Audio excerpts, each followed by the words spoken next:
Hello, everyone. I'm Lori Hersick from the LIU. Welcome to our 1:30 session on perceived motivation. We are lucky today to have a presentation from Dr. Drew Hunter and Chandra Talene from patent offices. I know that Christina McLaughlin speaks their praises all the time, so we're really excited to hear what they have to say. Thank you. Okay. Yeah, thank you, Lori. So Shonda and I had an idea for this training for a while, and it was just kind of serendipitous that Christina reached out to us and suggested we do something around this kind of perceived motivation item that we see on the Swiss referral forms so often. So we put something together today to really help kind of understand like the intent of that, and also just going a little step further, wanted to give people some practical intervention ideas that they could base off motivation or function as they're doing this. So I'm going to turn it over to my colleague, Shonda Talene. Just a little bit of a brief background about us. We were both school psychologists prior to coming to Patent. Shonda was also a consultant at the IU15. I work on the behavior initiative, the MTSS initiative, and the school psychs initiative. Shonda, is there anything else you'd like to tell the audience about yourself before we get started? No, I didn't know you were going to be my hype man, though. Oh, thank absolutely. you. You're welcome. Absolutely. Thank you. All right, let's go. All right, so without further ado, we always have to start with Patent's mission statement. So just very briefly, the mission of the Pennsylvania Training and Technical Assistance Network is to support the efforts and initiatives of the Bureau of Special Education and to build the capacity of local education agencies to serve students who receive special education services.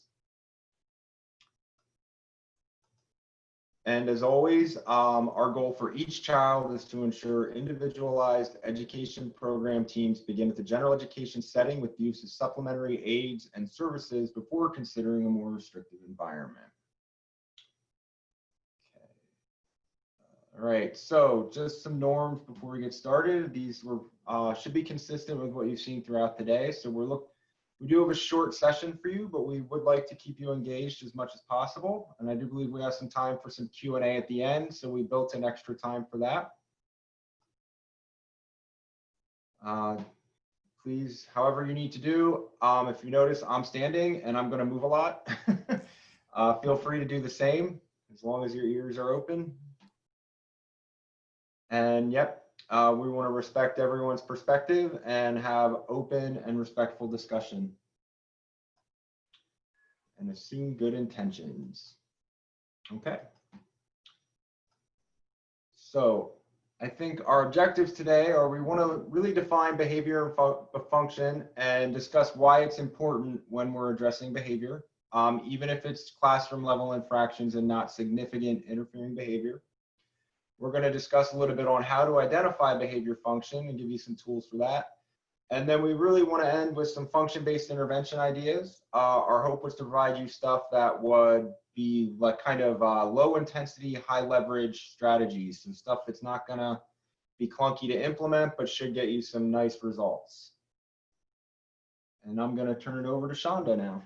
All right, thank you. So we're going to start at the beginning and we're going to talk about behavior function. And hopefully by the end of this, you'll understand what it is and why it's important.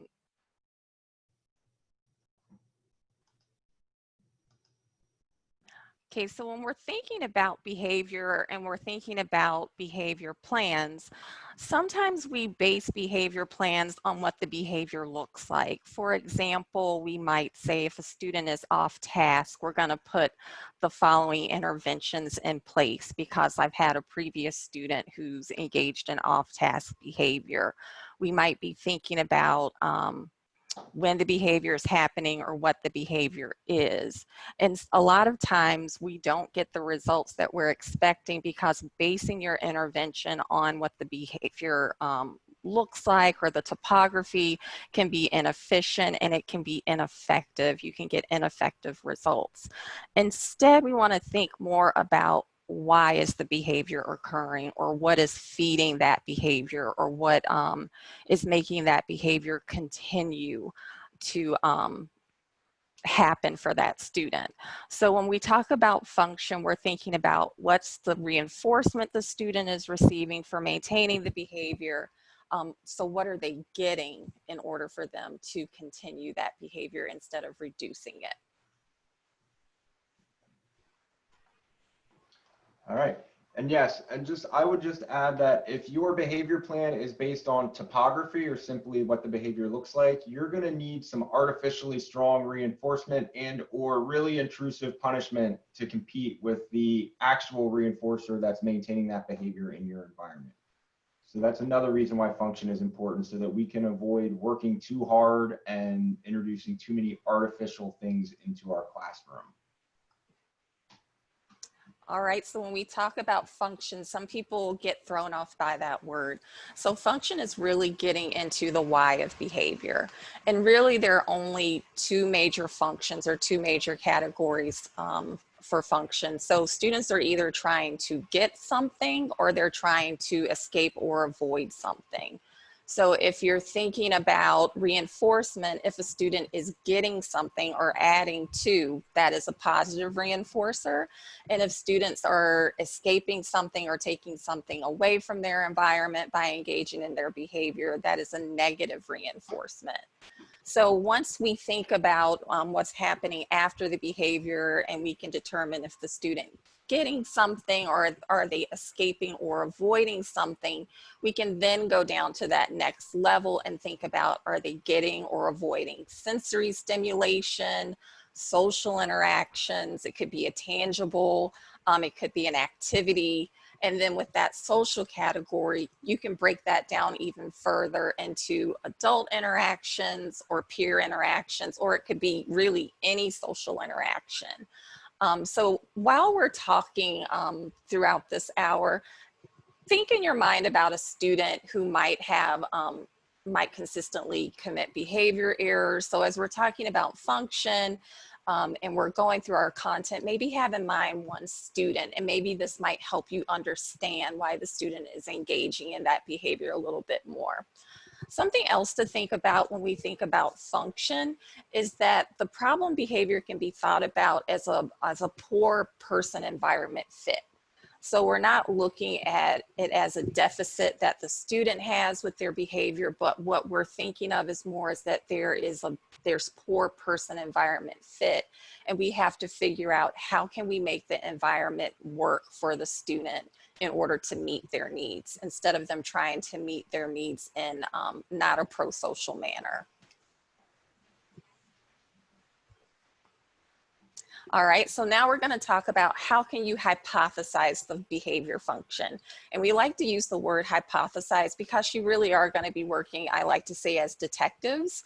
We're going to be collecting data and we're going to be coming up with some educated guesses as to why a student is engaging in a behavior. So in order to do that, we think about this three-term conceptual model, and you can think of it simply as your ABCs, where we're looking at first the behavior, and then we're going to go back and look at what happened before the behavior or the antecedent, and then we want to look at what happens after the behavior or the consequence. So thinking about that again, we start with the behavior and we want to make sure that we're defining the behavior, and we're going to talk to you about what that means. And then once we have that behavior identified, then we're going to think about what's happening immediately prior to the behavior occurring. So that's looking at antecedents, triggers. We're going to talk to you about routines and settings. And then finally, we're going to be talking about identifying consequences that may be maintaining that behavior. All right, so here we go, defining behavior. So like Drew and I said that we are both school psychologists. So Drew, you can chime in here. I've often been asked to come into a classroom to complete observations of a student who might be having behavior concerns. And the first thing I typically do is ask for the behavior to be described. So we're going to talk about some non-examples and some examples of behaviors. So do you want to hit that button for me? So a lot of times we're using words like disruptive, and if you just want to pull up everything. Disruptive, we might talk about off-task behaviors, inappropriate language, attention problems, non-compliance, defiance.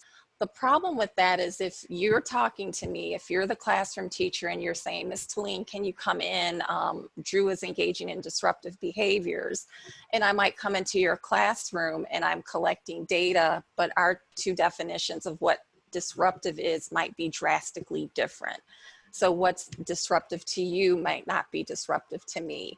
What you might consider as an off-task behavior might not be considered off-task to myself. It can depend on sometimes the adult's level of tolerance that they might have for certain behaviors that might make them problematic in the classroom.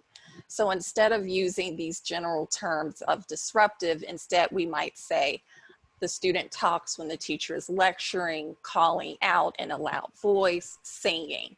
So when we think about behavior, we want to be able to see it, we want to be able to hear it, we want to be able to count it. So what you might start with disruptive, but then we want to really dig into and say, what does that look like? What does it sound like when the student is disruptive? Because once again, we want to be able to collect data in order to problem solve for the student. So we can't really count disruptions accurately if we can't really define what that is. All right, so remember we have the ABCs and we start with defining that behavior. So once we've been able to operationally define what the behavior looks like and sounds like so we can count it, then we're gonna think about what's happening prior to the behavior occurring, and that is the antecedent.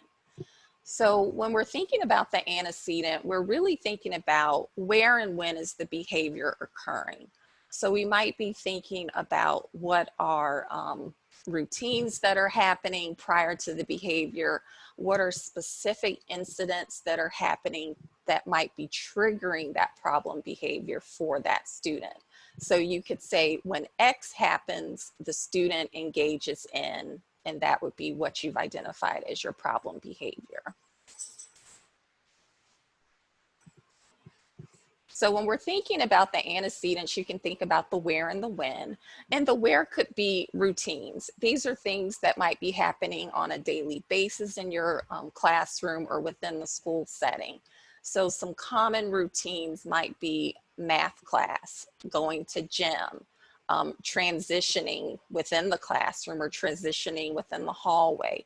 So if you're thinking about those routine events that are happening, that could be a time that behavior is triggered.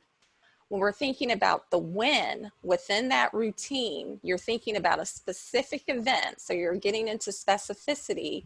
So what is specifically happening during that routine that you identified that might be triggering that problem behavior?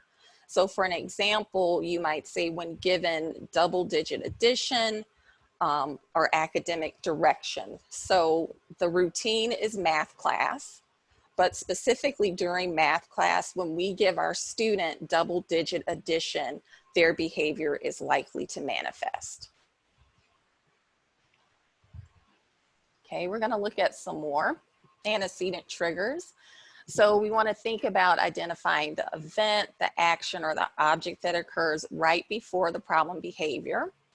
And Drew is going to talk to you about how to gather some data to identify this. Okay, so the when is signaling the behavior.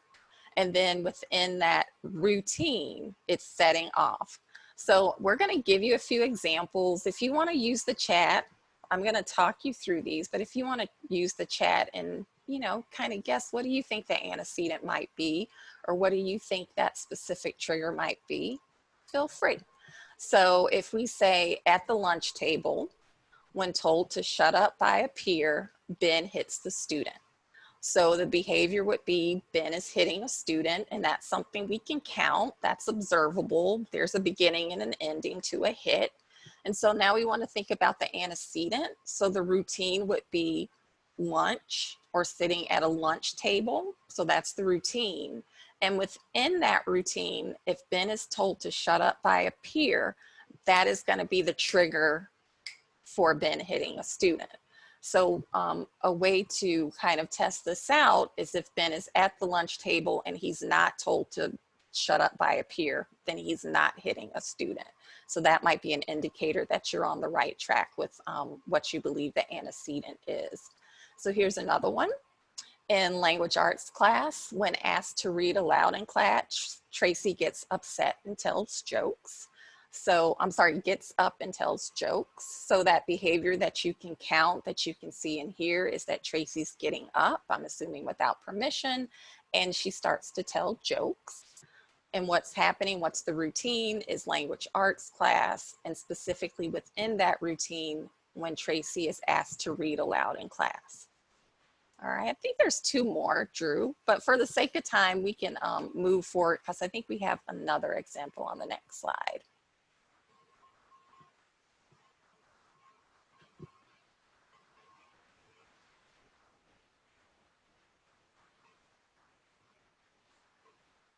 One more example here. If we could, just to get.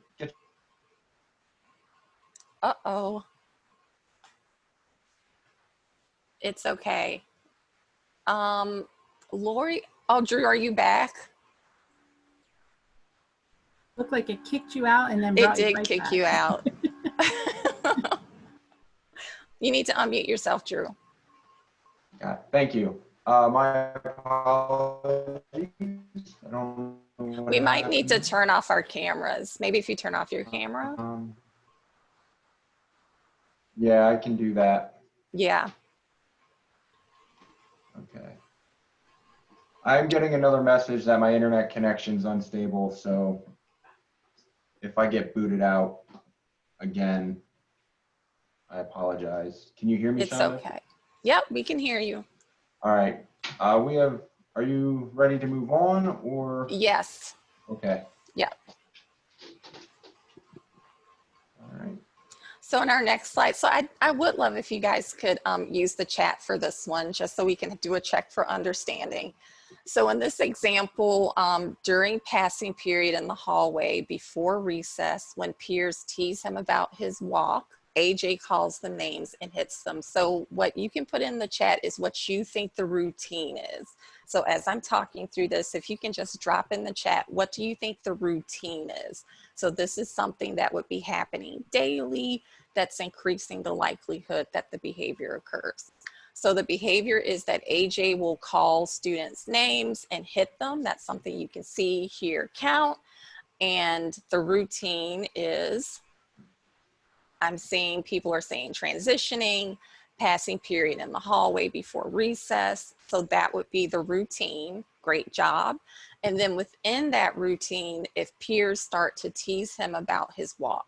So just because AJ is in the hallway before recess, that does not necessarily mean he's going to engage in the behavior. But if students tease him about his walk, that is going to greatly increase that he engages in the problem behavior. Great job. I think we have one more. Scenario 2. So we're going to do the same thing. I'll talk through it. You guys put down that routine in the chat. So in math class, B stares off into space and does not respond to teacher directions when she is given a difficult math problem. So starting with the problem behavior, B is staring and she does not respond to directions. We can count that, we can see that. The routine would be, you guys have it. I see math class coming up over and over. So when she's in math class and the teacher gives her a difficult math problem. Okay, so we might have to determine what difficult means. Great job.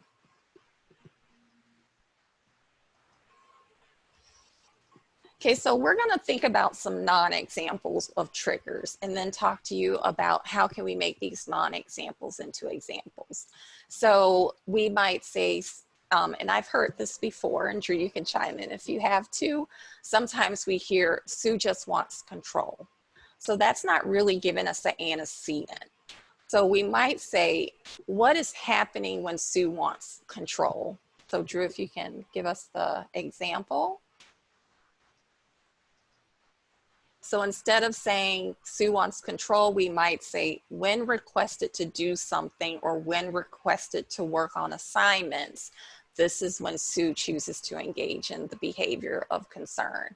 Another one might be the student has low self-esteem and has missed 11 days of school this far. So what I might say is, what is the student doing to show you that they have low self-esteem? Or when is the student showing that they have low self-esteem? So the teacher might say, when we're sitting in a large group, the student is more likely to engage in that behavior.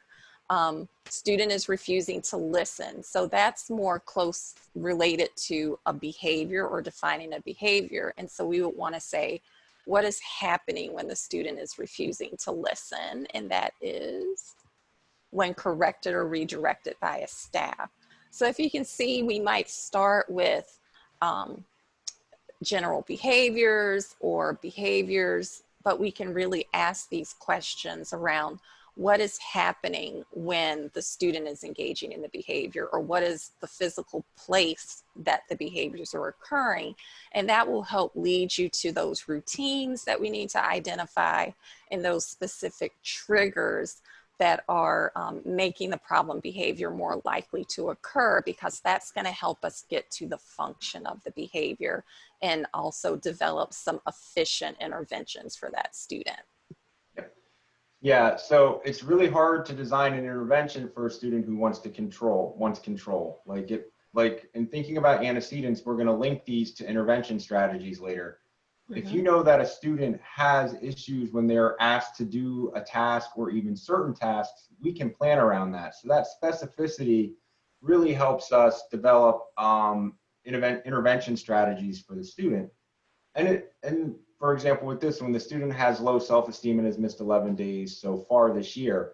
That may be relevant information on some level to why the student is struggling, but it's not going to help you plan for when you need to know that this student may demonstrate some problem behavior. Or if we know that, like in this example, it's a large group setting, we can put supports in place for large group instruction to help the students. So we're really trying to be very precise and specific with how we're describing the behaviors, because that's just going to link to better ways that we can intervene to support the students.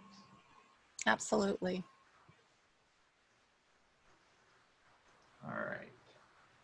So now we've defined our behavior, we've identified our antecedents. Now we have to kind of talk about identifying those maintaining consequences.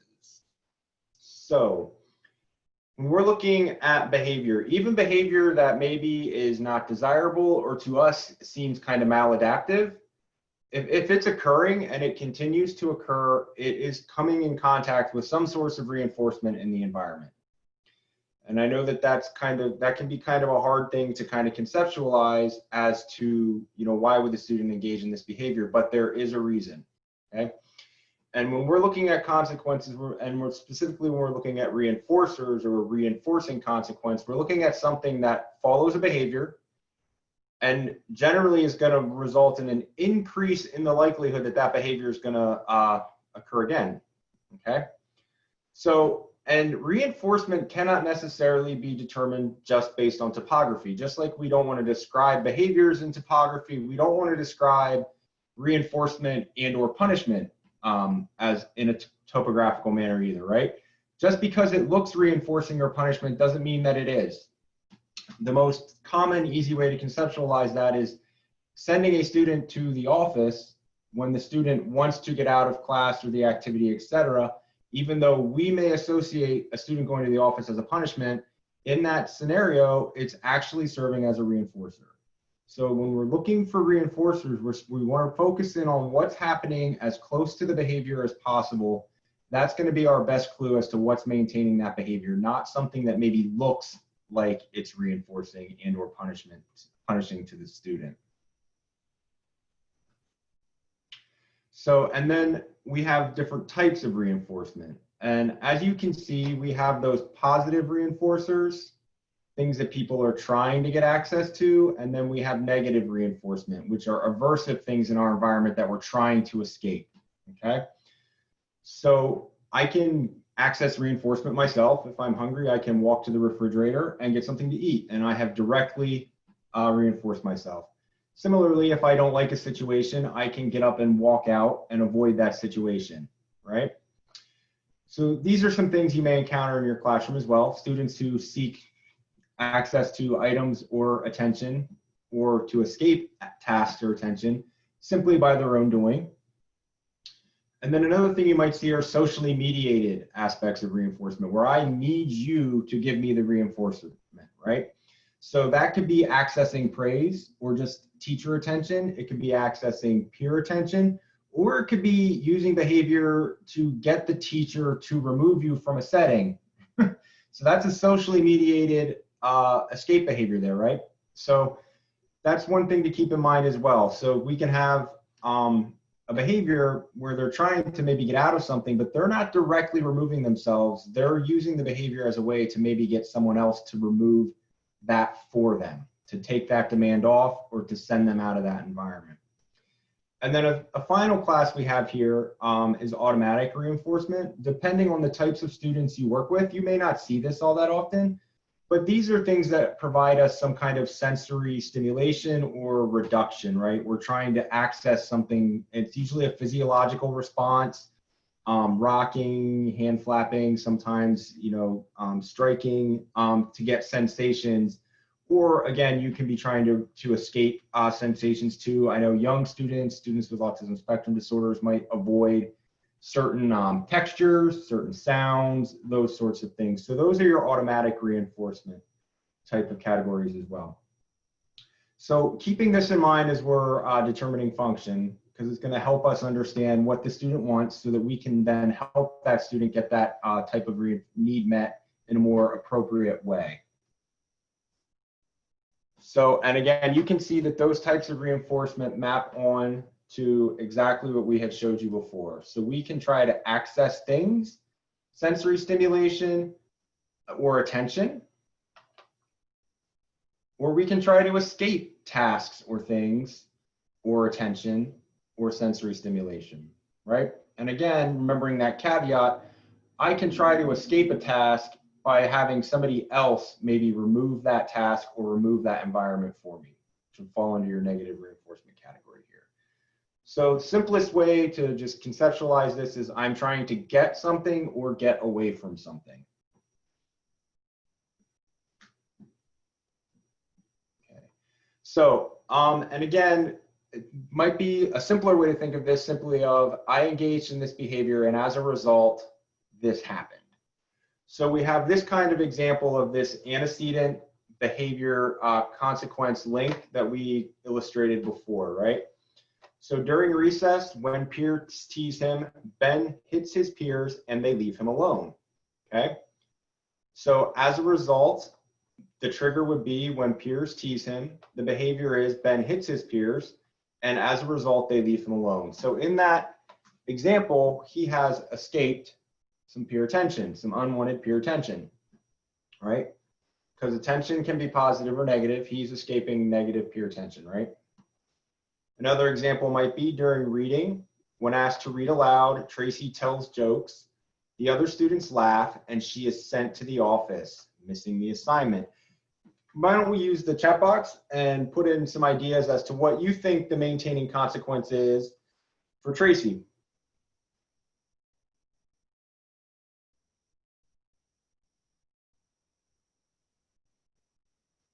Okay, so peers laughing would be accessing peer attention. She doesn't want to read. Peer attention and work avoidance. Okay, escape reading, able to get out of work. So immediately what's happening after this is the students laughing, right? So that's most related to our behavior. But she is also being sent to the office and missing the assignment. So I think we have a socially mediated escape behavior here, right? So I think both, whether you chose the peers laughing or escaping the task, I think both are correct. I think Tracy has learned that when I cause a disruption in the classroom, a la when I make my peers laugh, the teacher then sends me to the office and I can avoid this task that perhaps I don't like for whatever reason. All right, during circle time, when praised, Jessie starts crying. The teacher stops circle time and comforts her. So our routine would be circle time. The antecedent is praise from the teacher. Our behavior is Jessie crying. And then the teacher stops circle time to comfort her. So what might be the maintaining consequence in this situation? Let me hear from you in the chat. Adult attention, yes. Comfort from the teacher. All right. So here we have an access to adult attention. All right. So we have another example here for everybody. So we're going to do this the whole way through. So scenario 1, Joe throws his pencil and rips his paper during math whenever he is given double-digit math problems. This results in him getting sent to the office. So what is our behavior? If we're going to operationally define our behavior here, if someone could please put that in the chat.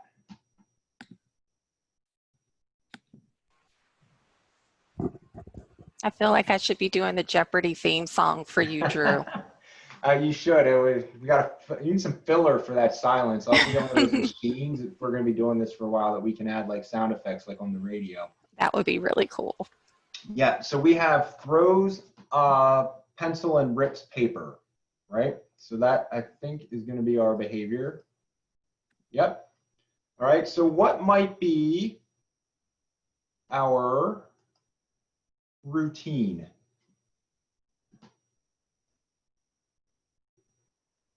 All right, math class. We are, all right, and our antecedent would be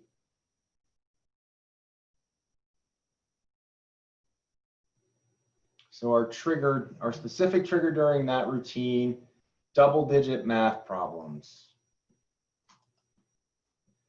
And then what do we think is the maintaining consequence?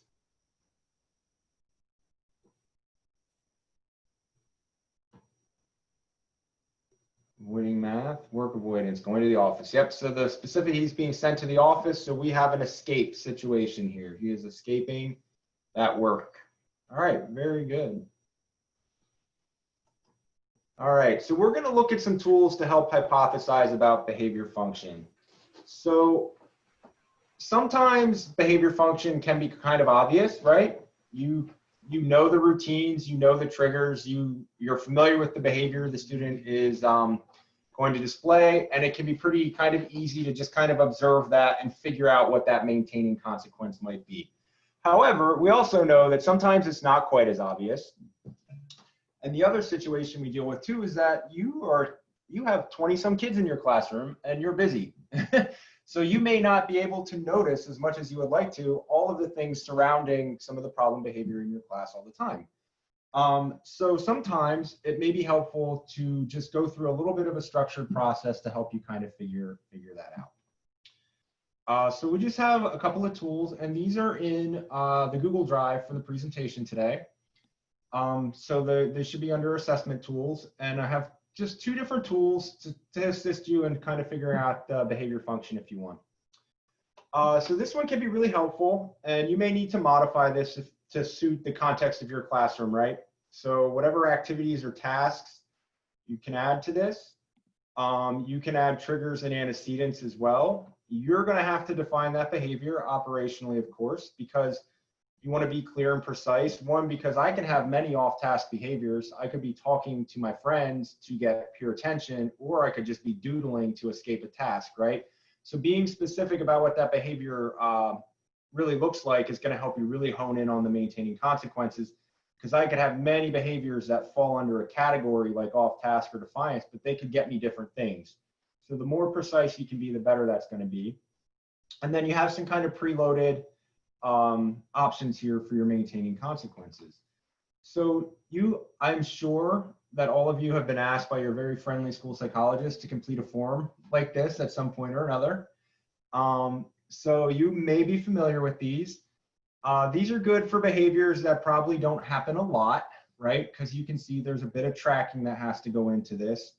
So you can note the time of the behavior, the activity. You can make additional notes if you need to. Note the triggers, obviously the behavior you're tracking, and then what happened. Again, you're looking for what happened as close to that behavior as possible, okay? And then if you track this over time, hopefully you'll see some patterns, okay?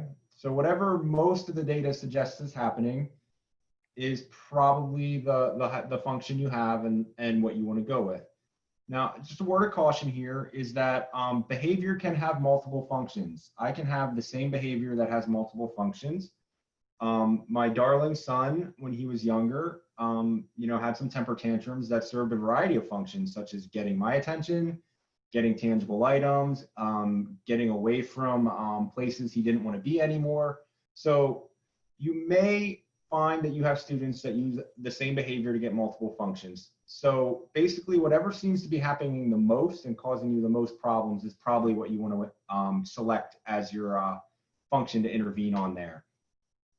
Did you have anything you wanted to add, Shonda, before I go into the scatter plot? No, that's it. What you just said was the only thing I wanted to add. Yeah. Yeah. And if you're dealing, if you're a general education classroom teacher with mostly typically developing students in your class, I guarantee you your kid's behavior is going to have multiple functions. Yeah.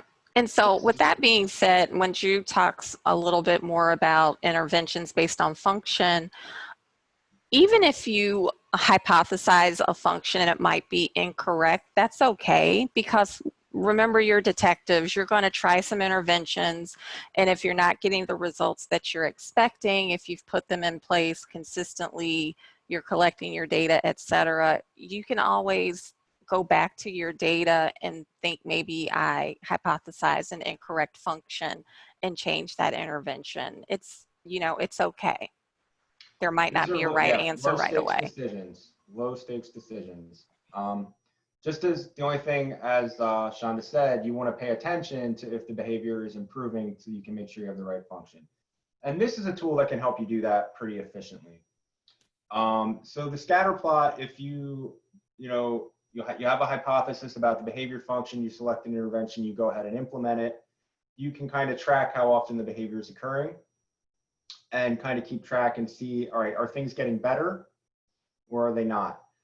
This scatter plot too can also be a tool to help you assess for behavior function as well. So if you have a behavior and you're really, it's happening, it seems to be happening constantly throughout the day and you're just not really sure where to start, just simply tallying how often it occurs during these intervals can maybe start helping you to hone in on certain times of the day where maybe you can then pay a little bit more close attention to what's going on and try to figure out.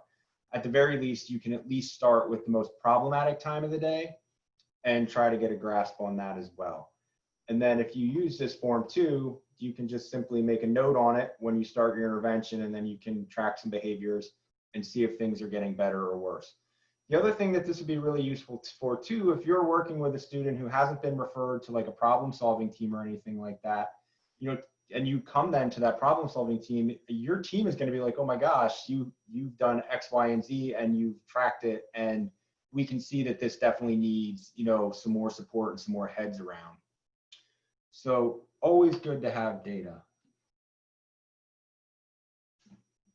Okay, we did have, all right. The forms should be in a Google folder that I dropped the docs in that was sent to me by the IU12. Yeah, if you click in that matrix we gave everybody, instead of clicking on the slide deck slide, click on the handouts. There are several folders within there that have a whole bunch of information. Okay. So now for the good part, right? Because we don't just want to stop at admiring that we figured out a hypothesis. We want to know, that things are going to get better. We want to do something to help improve the functioning of our classroom. We're going to talk about some function-based intervention ideas here. All right. So we are really going to spend a lot of time focusing on what we call prevention strategies, or you can call them like antecedent strategies. Okay. So this is a graph that shows you basically we want to be spending more of our time doing things that are going to decrease the likelihood of problem behavior occurring, right? Because once that problem behavior occurs, it has disrupted whatever we are doing. We have to stop what we're doing. We have to correct that behavior. It could be multiple students as well. It could be a large disruption, and it could take, and over the course of the day, that can take a significant amount of your time up. Also, it is just very exhausting to constantly be putting out fires as opposed to preventing the start of fires. So here, these are some things that are really going to help you to that end in general, is having a structured classroom, posting, teaching, reviewing your rules, and monitoring and reinforcing those expectations, keeping students busy, right? Active engagement is important. If I'm actively engaged in your instruction, that's incompatible with problem behavior, provided I have the skills and the opportunity to do that.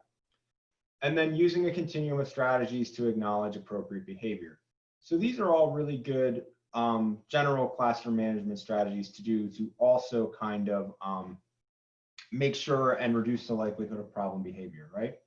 But even if you do all those things, you may still find that you have some other issues, right?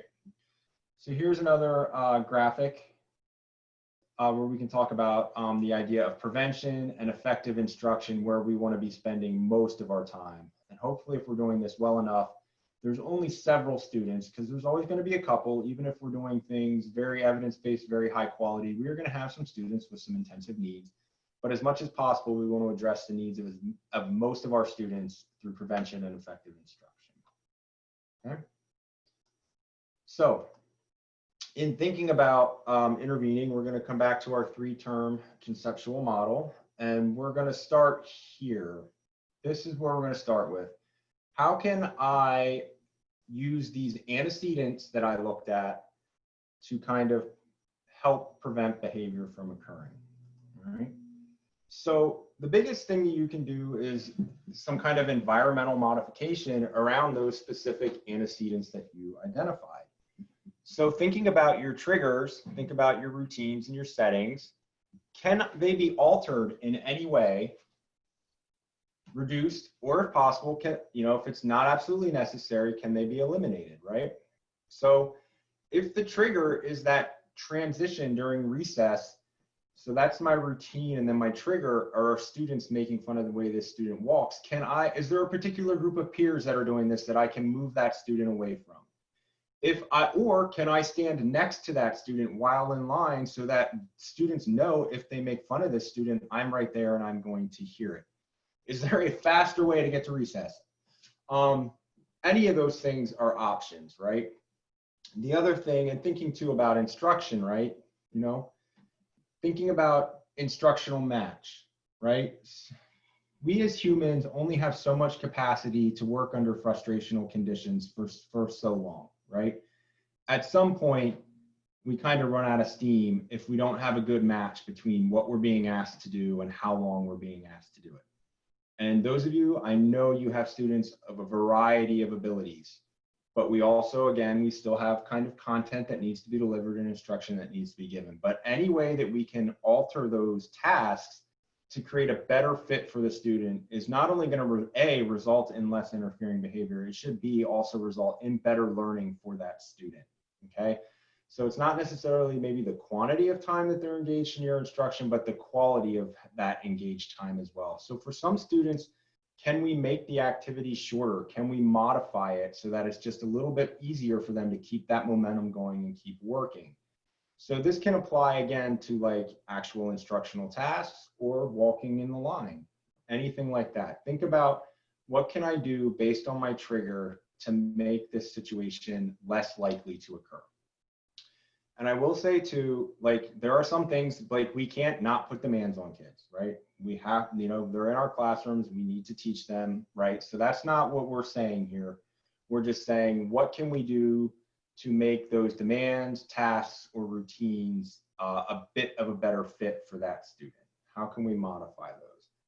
Another thing you can do too is provide more access to desired reinforcers throughout the day, right? If we're thinking as behavior as they're getting something that they need, right? They need high levels of attention, or they need breaks, or they need access to leisure activities, right? Like those are basic human needs, right? We all need to have interactions with people throughout the day. I'm sure by the end of the day, after teaching a classroom full of students, you're just dying for some adult attention, right? And you want to go home and you want to do something relaxing, right? So our students have those needs as well. So basically, when we're looking at the environmental modification, we're just looking at what can we do to make that environment better fit that student so that their needs are being best met. And hopefully, if we're meeting the needs of the students, we'll see a reduction in their needs to use inappropriate behavior to get access to the things that they want or need. That was a mouthful. All right. So some specific things we can do for behavior maybe that is maintained by attention. simply the more you can interact with that student, the better. And we want to make it positive or neutral, right? So I know sometimes when I've suggested this strategy, I'm told that it's really hard to find this child doing something positive so I can praise them. And my answer is simply then just talk to them. Hey, I like your shirt. What'd you do last night? How you doing right now? Or if you do have to redirect them, because that's going to happen, let's just make sure we're doing it in a very neutral, non-emotional manner so that the student doesn't start to pair attention with that, like, I need to aggravate her to get her attention. We don't want that association to be made, because that happens too, right? So, and if you can work behavior-specific praise into those interactions, that's even better, right? Because now we're giving them attention and we're giving them specific feedback on the behavior that we want from them, right? So trying to increase those types of interactions with students who want adult attention is probably a good thing to try. So in your resources, there should be a folder that's titled Behavior Specific Praise that has some protocols and some additional training materials from CI3T on how to kind of do behavior specific praise in a really high quality manner. So if we were doing longer and we were doing this in person, we could obviously look through those and do a little practice kind of things to get them under your belt. But given the time and the delivery method, I just wanted to have access to those so that if you're like, wow, I really want to do this behavior specific praise thing, you had some specific resources to look at for that. Now, if you have peer attention behaviors, one thing that I always liked was cooperative learning activities. And within that kind of umbrella of instructional kind of pedagogy, there's lots of options. I really like peer-assisted learning strategies, and that's out of the Vanderbilt.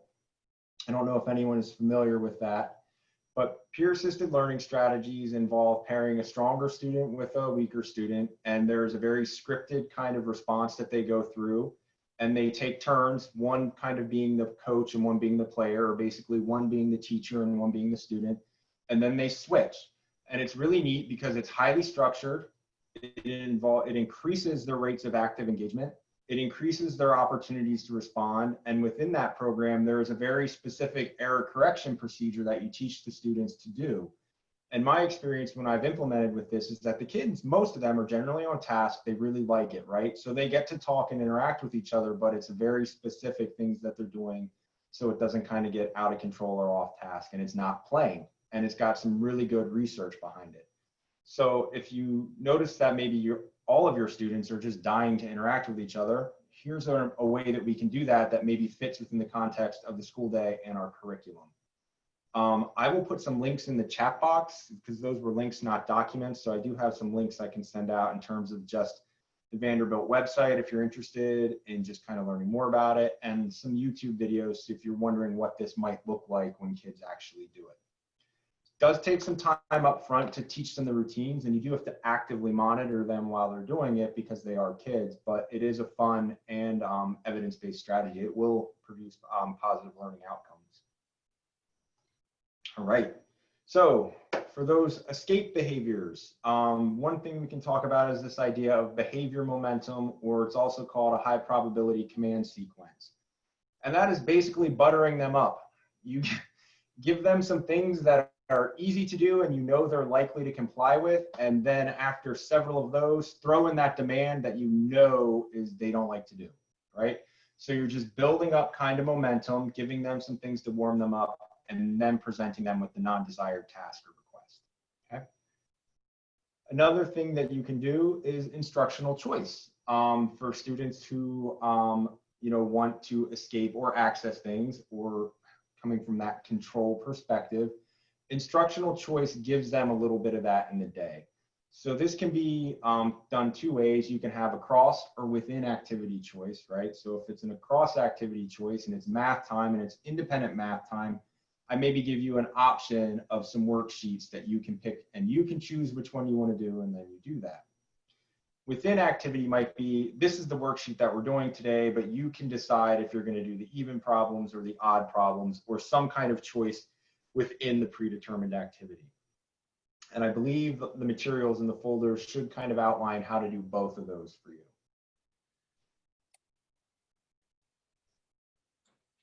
And then non-contingent reinforcement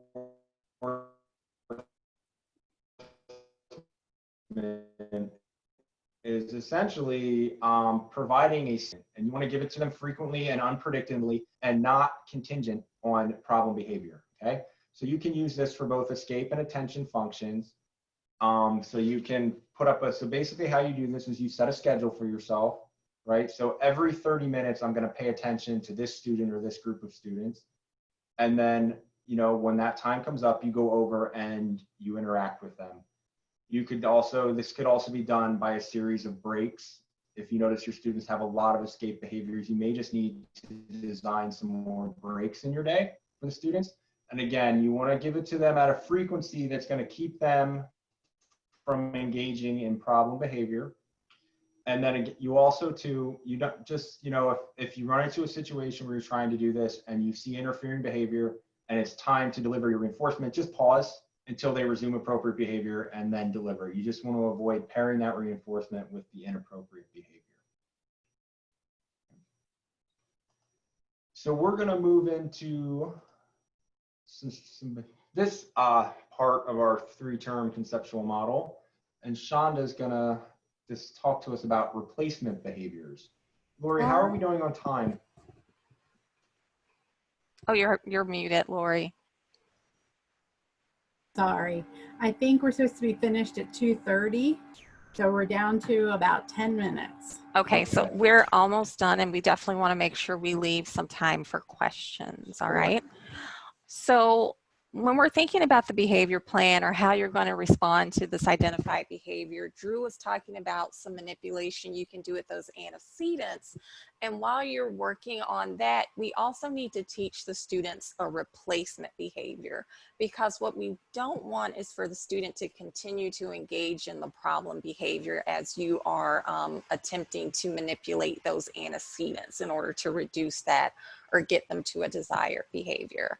So when we're thinking about the replacement behavior that you utilize your data to identify, utilize that function to identify, the replacement behavior that you're going to be teaching the student and reinforcing should maintain the same function as the problem behavior. And the student should be able to do it as accurately and as efficiently as the problem behavior, okay? We're going to talk in 2 slides about what the desired behavior is, but when you're thinking about that replacement behavior, so for example, we're going to talk through the steps of getting from a replacement behavior to a desired behavior. So once you're starting with your problem behavior and you've hypothesized what the function is, you want to make sure the behavior that you're going to teach that student is going to serve the same function and that it's going to reliably result in the same type of consequence. So if the student is trying to escape academic tasks, we're going to identify some type of replacement behavior that's going to give them, I like to say, a legal way to escape those academic tasks. And it should be easier to do than the problem behavior. So if the student is ripping up papers or throwing, you know, books across the room, the replacement behavior should be easier than that or require less physical effort than the problem behavior. And then finally, it should be socially acceptable. So something that's not going to make the student stand out from their peers. So think about what's developmentally appropriate for that student. So there are certain replacement behaviors that might be appropriate for an elementary age student that might not be appropriate for a secondary student. Okay, so a desired behavior, that's that long-term goal. That's where we want to be. So if we have a student who is escaping academic tasks, so for instance, we had the example of the double-digit addition problems, the desired behavior would be the student would be able to complete double-digit addition problems independently. So that's what you would want the student to do. So you can think about what are the rest of the students' peers able to do, and that might help you identify the desired behavior. And remember, that's your long-term goal, okay? As you're getting to that desired behavior, we may have to teach the students some skills in order for them to exhibit that desired behavior. So it could be missing academic skills, it could be missing social communication skills, such as the student who hits peers when he's being teased. It could be organizational skills. So we're going to have to think about what do we specifically need to teach as far as missing skills. And then with our replacement behavior, that's our short term. That's our short-term goal, is that students are able to replace their problem behavior with this replacement behavior as we're working towards being able to reach that long-term goal. And remember, it's serving the same function. We're explicitly teaching the replacement behavior, and we're also going to reinforce the student for using that replacement behavior, because remember, we want to make it more desirable to use the replacement behavior instead of the problem behavior. Do you want to add anything to that, Drew? No, the idea, too often in schools, we use behavior plans and consequences to try and just stamp out a behavior. And like I said, that's not how this works, because the behavior represents an unmet need of the student, right? And you can think about it like dieting, right? Like I maybe can control what I eat by not doing something for a long time, but eventually I go back to that and it just doesn't work, right? So we have to give them a functional tool to get their needs met. So instead of dieting, I'm going to increase my exercise and increase my vegetable intake. I'm still going to eat those sweets that I like, but I put some mitigating efforts in place, right? So it's kind of like that mindset. We're not asking them to just stomp out and suppress a behavior. We have to give them an appropriate outlet for it. Okay, we have 4 minutes. So why don't you just talk through this real quick, Drew? Yeah, this is just an example of how to take the example we talked about and do some successive approximations. So we start with a really simple one where we just give them breaks. Then we limit the breaks. Then, he can cross off, this is that within activity choice for our escape behavior that we were talking about, right? He's crossing off 60%. Now he's asking for help, and then hopefully we get him to do the whole thing together. You may have to be creative with this. Yeah, and the key to this is while we're doing this, we're also teaching the missing math skills. Yes. We're not just reinforcing the problem or reinforcing the replacement behavior. We're also teaching those missing math skills. So in terms of consequences, there's not a whole lot to say about that other than try to offer incentives that match what you think the student wants, and then avoid as much as possible the natural reinforcers. So whatever you're doing to redirect or respond to the behavior, or whatever punishing kind of consequences you're using as well, make sure they're just not actually reinforcement. But like we said, we don't want to spend a lot of time here. The behavior's already happened. The upfront is where we want to spend the time. So I'm sorry we went a little longer than we hoped to, but we do have a couple minutes for questions. And if I don't know where you guys have to be, but I can stay a little later if needed.